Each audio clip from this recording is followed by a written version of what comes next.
eftirvænting að fá að taka þátt í þessu. Nú eiginlega ljóst að þú færð að vera með út í 16 manna hópnum og ólíkt í kannski sem þú varst síðast eða þar síðast, þú varst í stærri hópum.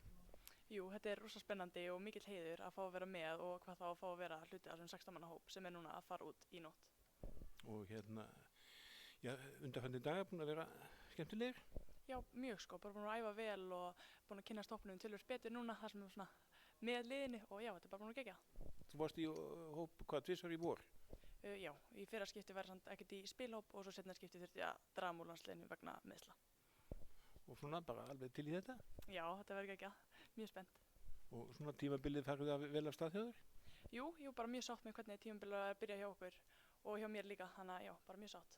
Já, það er, þú er alveg tilbúin í hennar slag og kannski horfir lengra fram í tíman og 2 mánuði í stórmót? Jú, ég er tilbúin í þetta og með 2 mánuði í stórmót og maður veit aldrei hvað getur gerst á þessum tíma. Já, þú náttúrulega þekkir aðeins þessi, þó að frá því að vera í yngri landsliðunum og síðast í sumar? Jú, ég fari á núna 3 stórmót með yngri landsliðunum og þar á þarna í sumar með 20 landsliðinu og það gekk bara vel. Þannig að þetta er svona kannski rökrétt framhald að vinna sér sætin í landsliðinu? Jú, þetta bara kemur eftir það. Og hörð keppni, samkeppni? Já, hörð samkeppni að fullt af frábærum leikmönnum sem er ekki hérna í hópnum í dag og geta alveg vel verið að þeir koma inn eða maður veit ekki. Þannig að maður verður bara að sýna sig og gera sitt besta. Og vel tekið á mótið þér? Já, stelpurnar voru geggjaðar og allt teymið og já.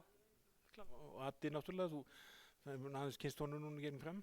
Jú, hann er náttúrulega með okkur í fram líka þannig að maður svona þekkir hann betur núna.